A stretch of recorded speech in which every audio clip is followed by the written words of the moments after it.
Hi guys. So நம்ம daily editorial review பார்த்துட்டு இருக்கோம். ஸோ இன்னைக்கான ரிவ்யூ என்ன அப்படின்றத நம்ம பார்த்துடலாம், சரிங்களா?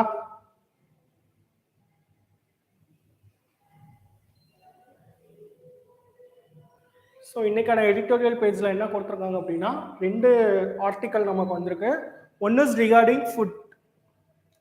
ஸோ பிடிஎஸ் டிபார்ட்மெண்ட்டை பற்றி ஒரு ஆர்டிக்கல் நமக்கு வந்திருக்கு. Other than is G20 summit. So இந்த ரெண்டு ஆர்டிக்கல் வந்திருக்கு. இந்த ரெண்டு ஆர்டிக்கலுக்கு எடிட்டோரியலுக்கான ஆர்டிக்கல் தான் இன்னைக்கு கிளாஸ்ல டிஸ்கஸ் பண்ண போறோம். So first thing is extend the food safety without any more delay. So அந்த பிடிஎஸ் இருக்கு இல்லையா, பப்ளிக் டிஸ்ட்ரிபியூஷன் சிஸ்டம். ஸோ அதை பற்றி ஒரு ஆர்டிக்கல் வந்திருக்கு. அண்ட் தென் என்ன ஆர்டிக்கல் வந்திருக்கு அப்படின்னா, த G20 can be the UN security council alternative அப்படின்னு சொல்லிட்டு ஒரு ஆர்டிக்கல் வந்திருக்கு, சரிங்களா? ஸோ இதை பற்றி நம்ம டிஸ்கஸ் பண்ணிடலாம் இன்னைக்கு. ஸோ நான் முன்னாடியே சொன்ன மாதிரி நான் எல்லாத்தையும் தனியாக எடுத்துகிட்டு வந்திருக்கேன். One second guys.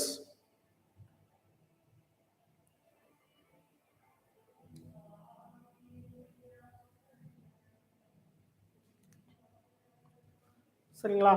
ஸோ நான் முன்னாடி சொன்ன மாதிரி எல்லாத்தையும் இண்டிவிஜுவலாக தனியாக எடுத்துகிட்டு வந்திருக்கேன். ஸோ தட் உங்களுக்கு ஈஸியாக ஹெல்ப்ஃபுல்லாக இருக்கும் அப்படின்றதுக்காக. ஸோ இந்த ஆர்டிக்கலில் என்னென்ன பாயிண்ட்ஸ் இருக்கோ அதோட இம்பார்ட்டன்ஸை தான் நான் இங்கே எடுத்துகிட்டு வந்திருக்கேன், சரிங்களா?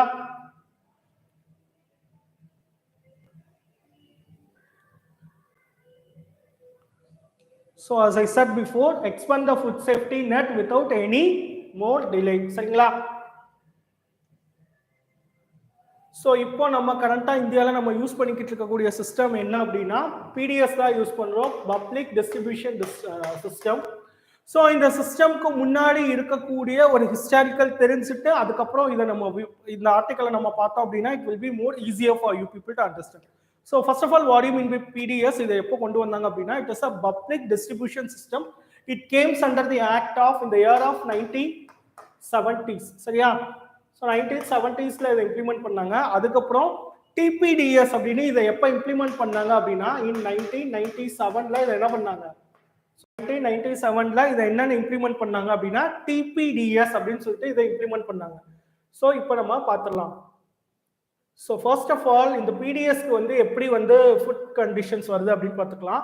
ஸோ எல்லாத்துக்கும் வந்து ஃபுட் வந்து எப்படி, I mean food corporation of இந்தியான்னு ஒன்று இருக்கு இல்லையா, FCI, food corporation of India. So இந்த FCIயோட வேலை என்ன அப்படின்னா, இருக்கிற எல்லா ஸ்டேட்ஸ்லையும் இருக்கக்கூடிய என்னென்ன ஹார்வெஸ்டிங் இருக்கோ அது எல்லாத்தையும் கலெக்ட் பண்ணி ஃபுட் கார்பரேஷன் ஆஃப் இந்தியா வந்து கலெக்ட் பண்ணி வச்சிருக்கோம். ஸோ இதுல இருந்து எங்க போகும் அப்படின்னா, இந்த NFSA ஆக்ட் படி சென்ட்ரல்ல ஒரு ட்ரேட்மார்க் இருக்கும். இவங்க என்ன பண்ணுவாங்க அப்படின்னா, இந்த FAICல இருந்து கலெக்ட் பண்ணியிருக்க எல்லா ஸ்டாக், பஃபர் ஸ்டாக் எல்லாத்தையும் இவங்க கலெக்ட் பண்ணிட்டு இவங்க என்ன பண்ணுவாங்கன்னா அந்தந்த ஸ்டேட்டுக்கு தகுந்த மாதிரி இஷ்யூ பண்ணுவாங்க. ஸோ இவங்க ஸ்டேட்டுக்கு இஷ்யூ பண்ணுவாங்க. இந்த ஸ்டேட்டோட இதுல தான் என்ன வருது, பிடிஎஸ் பார்க்குறோம், சரிங்களா? இந்த ஸ்டேட்டோட கண்ட்ரோலுக்கு கீழே தான் பிடிஎஸ் வரும், சரிங்களா? இந்த பப்ளிக் டிஸ்ட்ரிபியூஷன் சிஸ்டம். ஸோ இந்த இடத்துல தான் வரும். ஸோ இங்க இருந்து தான் நமக்கு இப்போ நம்ம பார்க்கக்கூடிய நம்ம எப்படி நம்மளோட டே டு டே லைஃப்ல இது எப்படி மென்ஷன் பண்ணுவோம் அப்படின்னா, நம்ம ரேஷன் ஷாப் அப்படின்னு சொல்லிட்டு மென்ஷன் பண்ணுவோம். ஸோ அந்த ரேஷன் ஷாப்புக்கு அந்த திங்ஸ் வந்து எப்படி வரும் அப்படின்னா, இந்த பப்ளிக் டிஸ்ட்ரிபியூஷன் சிஸ்டம்க்கு கண்ட்ரோலுக்கு கீழே தான் வரும். ஸோ நம்ம சொல்லக்கூடிய ரேஷன் ஷாப், சரிங்களா? ஸோ அந்த ரேஷன் ஷாப் வந்து எதை பொறுத்த இருக்கும், இந்த பிடிஎஸ் டிபார்ட்மெண்ட் தான் இஷ்யூ பண்ணும். இந்த பிடிஎஸ்க்கு ஸ்டேட்டுக்கு சென்ட்ரல். ஸோ சென்ட்ரல்ல இருந்து FCI, இந்த FCIக்கு எப்படி கலெக்ட் ஆகும்னா டைரக்டாவே அவங்க என்ன பண்ணிப்பாங்க, மேனுஃபேக்சர் பண்ற இடத்துல இருந்து வாங்கிப்பாங்க, சரிங்களா? So food corporation of India அங்க இருந்து தான் சென்ட்ரலுக்கு பிரியுது. ஸோ சென்ட்ரல்ல இருந்து நமக்கு ஸ்டேட்டுக்கு வரும், ஸ்டேட்ல இருந்து பிடிஎஸ் வரும், பிடிஎஸ்ல இருந்து நம்ம டைரக்டா என்ன செஞ்சிருவோம், ஸோ அந்த ரேஷன் ஷாப்ல நம்ம ஈஸியா போய் வாங்கிப்போம். ஸோ இதுதான் ஃபுட் ஃப்ளோ ஆகக்கூடிய மெத்தட், சரிங்களா? இப்போ இந்த ஆர்டிக்கல்ல என்ன மென்ஷன் பண்ணிருக்காங்கன்றத பார்த்துடலாம். The National Food Security Act, that is NFSA, that was the National Food Security NFSA 2013, through the public distribution system provides a crucial safety net for roughly for 800 million people. So across India வந்து எவ்வளவு சொல்றாங்க அப்படின்னா, across 800 million peopleஸ்க்கு வந்து என்ன பண்றாங்க, இந்த PDS support மூலமா தான் என்ன பண்றாங்க, ஸோ வந்து உணவுப் பொருட்களை வந்து இஷ்யூ பண்றதா they have mentioned. So across the 800 million, even critics of the PDS appreciated services during the COVID-19 lockdown. So during COVID Covid issue இருந்துச்சு இல்லையா? ஸோ இந்த கோவிட் இஷ்யூல கூட என்ன பண்ணாங்க, பிடிஎஸ் டிபார்ட்மெண்ட் வந்து நல்லா ஃபங்க்ஷன் ஆகி பீப்புள்ஸ்க்கு சர்வீஸ் பண்ணதா சொல்லியிருக்காங்க. The humanitarian crisis resulting from the COVID-19 lockdown made us apparent that too many were still excluded from the PDS. சரிங்களா? ஸோ அடுத்து என்ன கொடுத்துருக்காங்க அப்படின்னா, so it will double, it responds to the humanity crisis, the government made sensible policies decision swiftly. So it doubled the entitlements of 800 million who were already covered by the BDS from the 5 kilograms per person to the 10 kg. So இந்த Covid issue டைம்ல கூட government என்ன பண்ணாங்கன்னா, அந்த BDS மூலமா நமக்கு அந்த ration shop மூலமா நமக்கு பொருள் எல்லாம் விநியோகம் பண்ணிக்கிட்டு இருந்தாங்க இல்லையா? ஸோ அப்போ கூட என்ன சொல்றாங்க, 800 மில்லியன் பீப்புள்ஸ்க்கு already covered under the PDS, பிடிஎஸ்க்கு கீழே வரவங்களுக்கு 5 kilograms per person per monthல இருந்து 10 kg கூட இன்க்ரீஸ் பண்ணி அவங்க சர்வீஸ் பண்ணாங்க. But that does not nothing for those without ration cards. So that does not nothing for those who do not ration card. So யார்கிட்டலாம் அந்த ration card இல்லையோ அவங்களுக்கு அது issue ஆகல. இதெல்லாம் யாருக்கு இஷ்யூ பண்ணிருக்காங்க, பிடிஎஸ் டிபார்ட்மெண்ட்டுக்கு கீழே யார் யாருக்கெல்லாம் ரேஷன் இருந்ததோ, ரேஷன் கார்டு யார் யாருக்கெல்லாம் இருந்ததோ அவங்களுக்கு தான் இஷ்யூ பண்ணியிருக்கதாக போட்டிருக்காங்க. ஆனா இதுல இருக்கக்கூடிய எக்ஸ்க்ளூசிவான ப்ராப்ளம் என்ன, இப்போ ரேஷன்ல இப்போ நம்ம நிறைய ஸ்கீம்ஸ் கொண்டு வந்துட்டாங்க நம்ம சென்ட்ரல் கவர்மெண்ட், ஒரே நாடு ஒரே திட்டம் அந்த மாதிரி, ஒரே ரேஷன் அந்த மாதிரிலாம் நிறைய கொண்டு வந்துட்டாங்க. பட் அப்படி இருந்தாலுமே இதுல இருக்கக்கூடிய கிரைட்டீரியாஸ்ல என்னென்ன இஷ்யூ இருக்கு, நான் முன்னாடியே நான் சொன்னேன். ஸோ நமக்கு கொடுத்துருக்க டாபிக்கே எனக்கு என்ன, expand the food safety net without any more delay. So எந்த டிலே இல்லாம என்ன பண்ணணும், ஃபுட் சேஃப்டியை வந்து ஃபுட்டுக்கான இதை வந்து நம்ம என்ஹான்ஸ் பண்ணணும் அப்படின்ற மாதிரி கொடுத்துருக்காங்க. ஸோ இப்போ அதில் என்னென்ன ரீசன்ஸ் இருக்கு, என்னென்ன எக்ஸ்க்ளூசிவான ப்ராப்ளம்ஸ் என்னென்ன இருக்கு அப்படிங்கிறத அவங்க கொடுத்துருக்காங்க, அதை நம்ம பார்த்துடலாம். ஸோ என்ன ப்ராப்ளம் சொல்றாங்கன்னா, another obvious solution also suggested at that time to increase population coverage based on population projection fell on deaf ears. What do you mean by fell on deaf ears? So இந்த மாதிரி வந்ததுன்னா இதுதான் நமக்கு வந்து என்ன கேட்பாங்கன்னா, இடியம்ஸா கேட்பாங்க. Rice நம்ம இப்போ பேங்க் எக்ஸாம்க்கு நம்ம படிச்சுட்டு இருக்கோம். இப்போ நீங்க பிகினர்ஸா இருக்கீங்க அப்படின்னா இந்த மாதிரி ஃபெல் ஆன் டெஃப் இயர்ஸ், இந்த மாதிரி ஆர்டிக்கல்ல வர இடியம்ஸ் எல்லாத்தையும் நீங்க மேட்ச் பண்ணி வச்சுக்கோங்க. ஸோ இந்த மாதிரி தான் நமக்கு எப்படி இருக்கும்னா, நமக்கு கொஸ்டினுமே இந்த மாதிரி தான் நமக்கு வரும். கொஸ்டின் பேப்பர்ல இந்த மாதிரி எடிட்டோரியல்ல இருக்கக்கூடிய இடியம்ஸ் அண்ட் ஃப்ரேசஸ், எடிட்டோரியல்ல இருக்கக்கூடிய சினானிம்ஸ் ஆண்டனிம்ஸ் தான் என்ன அந்த மாதிரி இதுல இருக்கிற எக்ஸாம்பிள்ஸ் தான் நமக்கு என்ன மாதிரி கேட்பாங்க, பேங்கிங் எல்லாத்துக்கும் கேட்பாங்க. ஸோ இந்த மாதிரி தான் இடியம்ஸ் இருக்கும். ஸோ இதை நீங்க நோட் பண்ணி வச்சுக்கோங்க, சரிங்களா? So fell and tough years அப்படின்னா என்ன அப்படின்னா, நம்ம என்ன சொன்னாலும் அவங்க காது கொடுத்தே கேட்காம இருப்பாங்க இல்லையா, அவங்கள தான் இந்த மாதிரி மென்ஷன் பண்ணுவாங்க, ஃபெல் அண்ட் டஃப் இயர்ஸ் அப்படின்னு, சரிங்களா? ஸோ இப்போ நான் இதை ஹைலைட் பண்ணி எடுத்துட்டு வந்திருக்கேன். அந்த பாயிண்ட்ஸ் நம்ம என்னன்னு பார்த்துக்கலாம். PDS coverage is determined by section 3 class 2 of the NFSA 2013. It states that the entitlements of the eligible households shall extend up to 75% of the rural population and to 50% the urban population. சரிங்களா? So என்ன சொல்லியிருக்காங்க, 75% of the ரூரலுக்கும் 50% of the urban ப்ராப்ளத்துக்கும் இந்த section NFSA act படி issue பண்ணலாம்னு சொல்லியிருக்காங்க. So section 9 of NFSA required that the total number of persons to be covered shall be calculated on the basis of population estimates as per the census which the relevant figures have been published. So இதில் என்ன சொல்லியிருக்காங்க அப்படின்னா, சென்சஸோட அமைப்பை பொறுத்து தான் என்ன பண்ணியிருக்காங்க, இந்த இதில் எவ்வளோ பீப்புள்ஸ் இருக்காங்க அப்படின்னா அதை பொறுத்து தான் அவங்க அலோகேட் பண்ணுறாங்க. ஃபார் எக்ஸாம்பிள் இப்போ நம்ம தமிழ்நாடு ஸ்டேட்டில் இருக்கோம். ஸோ தமிழ்நாடு எப்பயுமே சென்சஸ் எப்போ எடுப்பாங்க, 10 years ஒன்ஸ் தான் எடுப்பாங்க. ஸோ லாஸ்ட்டாக எடுத்த சென்சஸ் ரிப்போர்ட் எப்போன்னு பார்த்தீங்க அப்படின்னா இட் இஸ் ஆஃப் 2011. ஸோ 2011 எடுத்த சென்சஸ் ரெக்கார்டை வச்சு தான் அவங்க என்ன பண்ணுவாங்கன்னா, இன்னென்ன ஸ்டேட்டில் இவ்வளோ பீப்புள்ஸ் இருக்காங்க அப்படின்னு சொல்லிட்டு அவங்க என்ன பண்ணுவாங்க, அந்த ஃபுட்டை செக்ரிகேட் பண்ணி கொடுப்பாங்க. பட் 10 years ஒன்ஸ்க்கு நம்ம சென்சஸ் எடுக்கணும், அதுதான் நம்மளோட ரூல். பட் இங்க என்ன இருக்கு, இப்போ நம்ம எந்த இயர்ல, நம்ம இப்போ என்ன எரால இருக்கோம், நம்ம இப்போ ஆல்மோஸ்ட் 2022 எண்ட்ல இருக்கோம். So 2022 is going to end within this month, right? 2022 முடிஞ்சிருச்சுன்னா we will get into the of 2023. கிட்டத்தட்ட 12 years கிட்டத்தட்ட ஆயிடுச்சு. ஸோ பட் இன்னும் என்ன பண்ணல, சென்சஸ் எந்த சென்சஸும் எடுக்கல. பட் இன்னும் நம்ம என்னதான் பண்ணிட்டு இருக்கோம், 2011 அனாலிசிஸ் சென்சஸ் படி தான் என்ன பண்றோம், நம்மளோட ஃபுட்ஸ் எல்லாம் சப்ளை பண்ணிட்டு இருக்கோம். ஃபார் எக்ஸாம்பிள் இப்போ சென்சஸ்ல வந்து நிறைய பேர் வந்து அப்போ அவங்க பாவர்ட்டி அபோவ் லைன்ல இருக்கலாம். பட் இப்போ இந்த கோவிடுக்கு அப்புறம் இந்த 10 yearsக்கு அப்புறம் எவ்வளவோ அவங்க லைஃப்ல சேஞ்சஸ் இருந்திருக்கலாம். மேபி அவங்களோட லெவல் கொஞ்சம் இறங்கி இருக்கலாம். இல்ல லாஸ்ட் டைம் நம்ம 2011ல பார்த்தப்போ ஒருத்தவங்க பாவர்ட்டி லைனுக்கு கீழே இருக்கலாம், பை காட் கிரேஸ் மேபி அவங்க இப்போ பாவர்ட்டி லைனுக்கு மேலே இருக்கலாம். ஸோ இந்த மாதிரி கிரைட்டீரியாலலாம் இருக்கும்போது இன்னும் அந்த மாதிரி சென்சஸை வச்சே நம்ம இன்னும் சப்ளை பண்ணிட்டு இருந்தோம் அப்படின்னா அது நமக்கு கொஸ்டின் மார்க் தான் இல்லையா? ஸோ அதை தான் இங்கே அவங்க மென்ஷன் பண்ணியிருக்காங்க. சரிங்களா? ஸோ பிட்வீன் த அதை தான் இங்கே கொடுத்துருக்காங்க. Between the last census in 2011 and today population increases has not been accounted for in determining the number of ration cards. So no one could have anticipated that the 2021 census could be postponed indefinitely. This means even a decade update has not happened. So decade in the sense 10 years once ஒரு decade சொல்லுவோமா? So decade நம்ம எப்படி சொல்லுவோம்? decade நம்ம எதை guys சொல்லுவோம்? 10 years ஆச்சு அப்படின்னா அது ஒரு decade அப்படின்னு சொல்லுவோம். சரிங்களா? ஸோ இப்போ 10 இயர்ஸ் முடிஞ்சு நான் முன்னாடி சொன்ன மாதிரி கிட்டத்தட்ட 12 இயர்ஸ் கிட்ட ஆயிடுச்சு. ஸோ சென்சஸ் எடுத்து கிட்டத்தட்ட 12 இயர்ஸ் ஆயிடுச்சு. பட் இன்னமும் நம்ம என்ன பண்ணல, அதை அப்கிரேட் பண்ணல. அதை தான் அவங்க மென்ஷன் பண்ணியிருக்காங்க.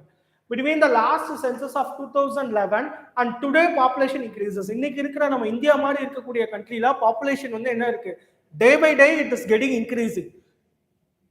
ஸோ அவ்வளோ இன்க்ரீசிங் இதில் இருக்கக்கூடிய ஒரு கண்ட்ரியில் இருந்துட்டு நம்ம இன்னும் 10 இயர்ஸ்க்கு முன்னாடி இருக்கிற இதை வச்சே நம்ம இன்னும் அலகேட் பண்ணுறது சரியான ஒரு சொல்யூஷனாக இருக்காது அப்படின்றாங்க. So population increases had been not been accounted for in determining the number of ration cards. No one could have anticipated அப்படின்னு மென்ஷன் பண்ணியிருக்காங்க. ஸோ கவர்மெண்ட் வந்து இதுக்கு என்னென்ன ஸ்டெப்ஸ் எடுத்திருக்காங்கன்றதையும் அவங்களே நமக்கு அந்த ஆர்டிக்கல்லே மென்ஷன் பண்ணியிருக்காங்க. Government in action led to matter being taken to the Supreme Court of India in the problems and miseries of migrant labor's case right petition number of 2020. In July 2022ல வந்து அவங்க ஒரு என்ன சொல்லியிருக்காங்க அப்படின்னா ஜூலை 2022ல கோர்ட் ஆர்கியூ பண்ணியிருக்காங்க. the prayer to increase coverage seems to be genuine and justified அப்படின்னு சொல்லி அவங்க என்ன பண்ணியிருக்காங்க, ஒரு ஜட்ஜ்மெண்ட் கொடுத்துருக்காங்க. சரிங்களா? ஸோ ஃபைனலாக அவங்க என்ன சொல்றாங்க, delayed response தான் சொல்லியிருக்காங்க. A delayed response filed by the government on October 10, 2020 was disappointingly aimed slowly adjusting the frozen on PDS coverage under the NFSA. It states that because Section 9 of the NFSA requires that coverage be determined on the basis of latest census published in the wake of unavailability of last census data, any change or revision in the number of beneficiaries would typically amendment in the act அப்படின்ற மாதிரி சொல்லியிருக்காங்க. So side stepping சஜஷன்ஸாக அவங்க என்ன சொல்றாங்க அப்படின்னா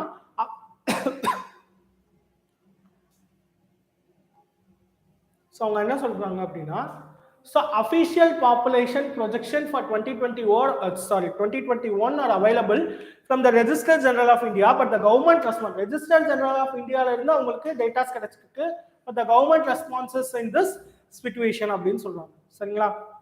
so ஃபைனலா அவங்க என்ன சொல்லி இதை கன்க்ளூட் பண்றாங்கன்னா, in its response the government attempts repeatedly to shift the blame state government. So இந்த பாயிண்ட்டை நம்ம பார்த்துடலாம்.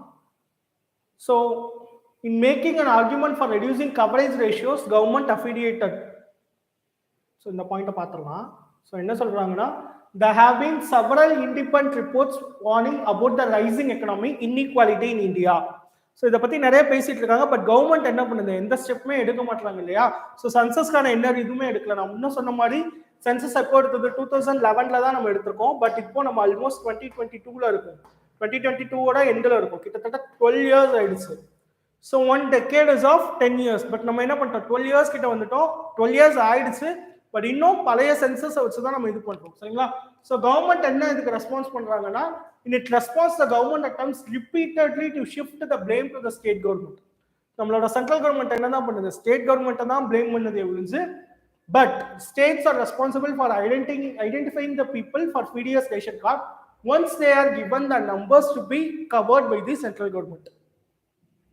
So ஃபைனலா அவங்க என்ன கன்க்ளூட் பண்றாங்க அப்படின்னா, இது சென்ட்ரல் கவர்மெண்ட் எப்பவுமே ஸ்டேட் கவர்மெண்ட்டை தான் பிளேம் பண்ணுது. ஆனா ஸ்டேட் கவர்மெண்ட் தான் என்ன பண்ணணும், PDS ரேஷன் கார்ட்ஸ் எவ்வளோ இருக்கு என்ன ஏது அப்படின்ற இன்ஃபர்மேஷனை இவங்க தான் சொல்லணும். ஐ மீன் ஸ்டேட் கவர்மெண்ட் தான் சொல்லணும். But once they are given the number of numbers, once அவங்க நம்பர்ஸ் கொடுத்தா சென்ட்ரல் கவர்மெண்ட்ல இருந்து அப்ரூவல் வந்தாதான் ஸ்டேட் கவர்மெண்டால என்ன பண்ண முடியும், அதை இது பண்ண முடியும்னு சொல்லி கன்க்ளூட் பண்ணியிருக்காங்க. ஸோ தட் இன்க்ளூட்ஸ், ஸோ ஃபைனலாக எப்படி கன்க்ளூட் பண்ணுறாங்க அப்படின்னா, this includes poor states such as Chhattisgarh and Odisha to expand coverage beyond the centrally determined codes. According to our estimate, in 2020 there were 809 million NFSA PDS beneficiary supported by the central government. An additional 90 million people had access to the same benefits from the PDS as NPS beneficiaries through their state governments. States were subsidizing another 51 million people, but their entitlement were less than of those of NFSC beneficiaries. So final content இந்த மாதிரி சொல்லி முடிச்சிருக்காங்க சரிங்களா. So இதுல நமக்கு பிடிஎஸ்னா என்ன, பிடிஎஸ்ல இருக்கக்கூடிய இப்ப இருக்கக்கூடிய கிரைட்டீரியா என்ன, ப்ராப்ளம்ஸ் என்ன, கிரைசஸ் என்ன அப்படிங்கிறத பார்த்துருப்போம். ஸோ இது இந்த ஆர்டிக்கல் இதோட முடிஞ்சுச்சு. ஸோ இது மாதிரி நான் முன்னாடி இருந்து சொல்ற மாதிரி இதுல ஏதாவது வேர்ட்ஸ் புதுசா இருந்துச்சுன்னா you just make a note of it. So ஒரு நோட் எடுத்துக்கோங்க, அதில் நீங்க மென்ஷன் பண்ணிக்கோங்க. இடியம்ஸ் அண்ட் ஃப்ரேசஸ் பாருங்க, ஆண்டனம்ஸ் பாருங்க, சினானிம்ஸ் பாருங்க. ஸோ கைஸ் இந்த மாதிரிலாம் நீங்க முன்னாடியே பார்த்து எழுதி வச்சிட்டீங்க அப்படின்னா எக்ஸாம் டைம்ல it will be more helpful for you. So exam டைம்ல என்ன இருக்கும், நீங்க ப்ரிப்பரேஷன் பண்ற டைம்ல நீங்க இந்த நோட் புக்ஸ் எடுத்து நீங்க பார்த்து அந்த எடிட்டோரியல் பேஜ்ல இருக்கிறத ரெஃபர் பண்ணாலே போதுமானது. It will be more and more helpful சரிங்களா. ஸோ நெக்ஸ்ட் ஆர்டிக்கல் நம்ம மூவ் ஆன் பண்ணலாம். ஸோ இதுவும் எடிட்டோரியல்ல வந்தது தான். ஸோ நெக்ஸ்ட் ஆர்டிக்கல் என்ன அப்படின்னு சொல்லிட்டு பார்த்துடலாம் சரிங்களா.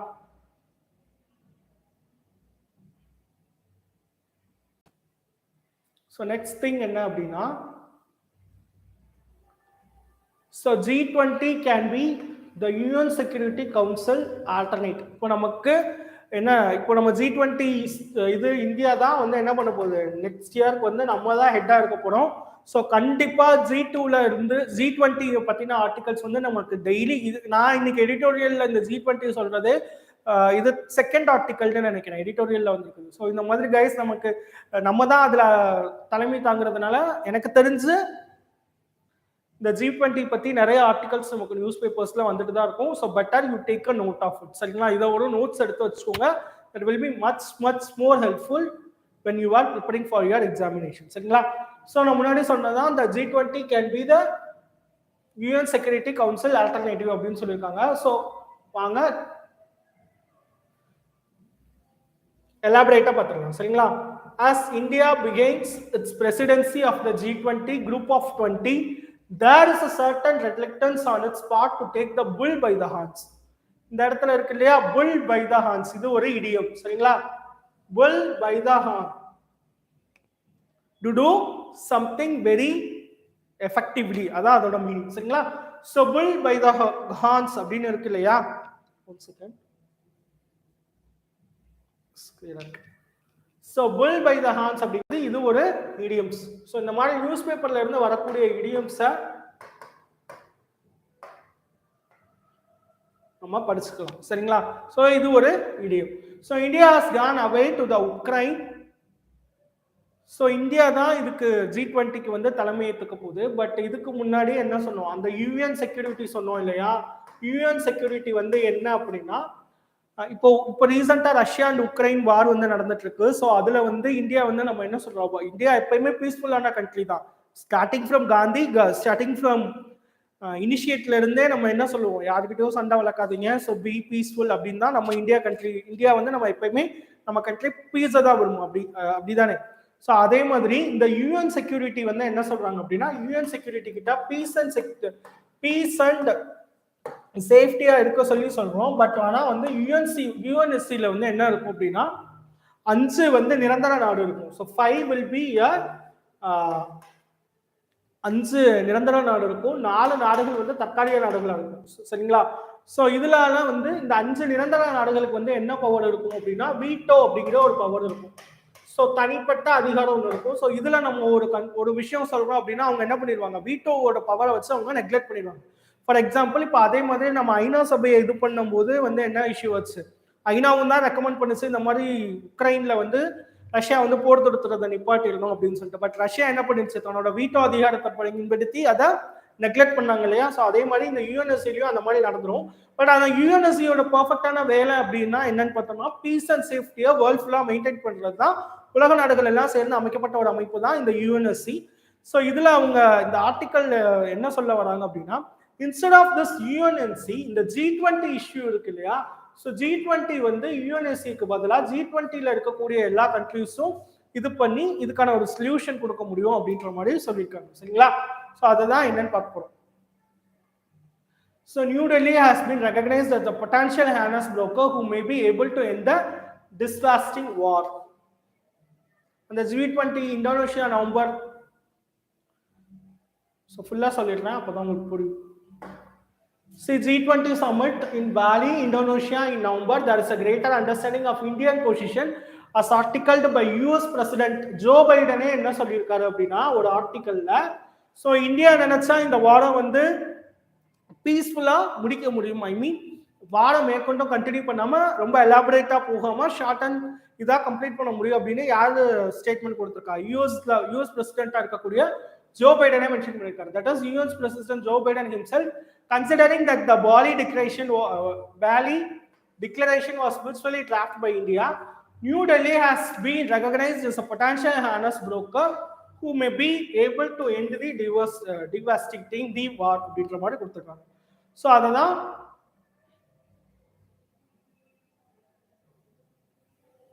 so the right place and the right time for India. So most recently during the COVID-19 pandemic and the Russian invasion of Ukraine, UPSC predictably hit rock bottom அப்படின்ற மாதிரி கொடுத்திருக்காங்க. So ஃபைனலாக என்ன கன்க்ளூட் பண்ணுறாங்கன்னா ஆல்தோ நான் என்னென்ன important பாயிண்ட்ஸோ அதை மட்டும் தான் நான் உங்களுக்கு எக்ஸ்பிளைன் பண்ணுறேங்க, சரிங்களா? ஸோ அதை தான் நான் ஹைலைட் பண்ணியும் எடுத்துகிட்டு வந்திருக்கேன். Although the G20, which consists of 19 countries of European, was set up by the G7 countries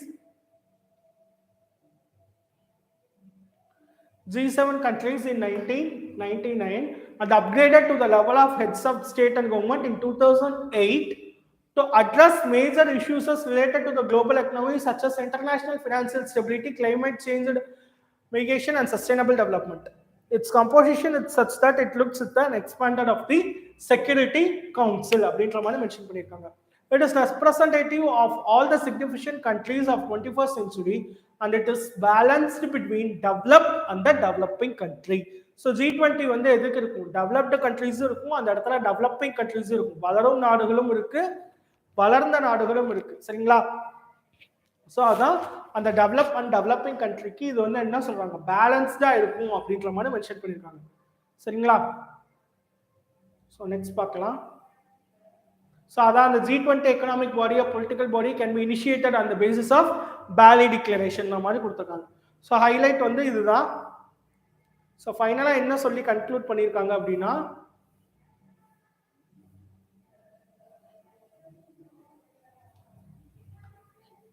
one second. So although it has taken strong position on decolonization and rights of the developing countries to play a role as the leader of non-alignment world, keep it the conversation among the protagonists and promoted balanced outcome. So India was the author of several landmark resolutions of UNSC on the question of Palestine and admired the healing touch wherever uncomfortable and multilateral fora. India was a part of efforts made to prevent the expulsion of Egypt from the non-alignment movement, all the Havana summit, when the Arabs turned against Egypt. இந்த மாதிரி conclude பண்ணிருக்காங்க, சரிங்களா? So லாஸ்டா என்ன சொல்றாங்கன்னா, அந்த G20 global arbiter in international affairs will create a multilateral instrument where all members are equal அப்படின்ற மாதிரி மென்ஷன் பண்ணிருக்காங்க. ஈக்குவல் அப்படின்ற மாதிரி கொண்டு வந்திருக்காங்க. Though it make a very long time to replace the UNSC. So யூஎன்எஸ்சிக்கு பதிலாக இந்த G20 வந்து ஆல்டர்னேட்டிவா கொடுக்கறதுக்கு வந்து லாங் டைம் எடுக்கும் தான் அப்படின்ற மாதிரி சொல்லியிருக்காங்க. Beijing will have made in making the UN an effective instrument in stopping wars and building cooperation. So such an opportunity comes, but rarely in history it will be worth the effort, even if not only plants the seeds from the beginning of the new NMC. So இதில் நான் முன்னாடி சொன்ன மாதிரி instead of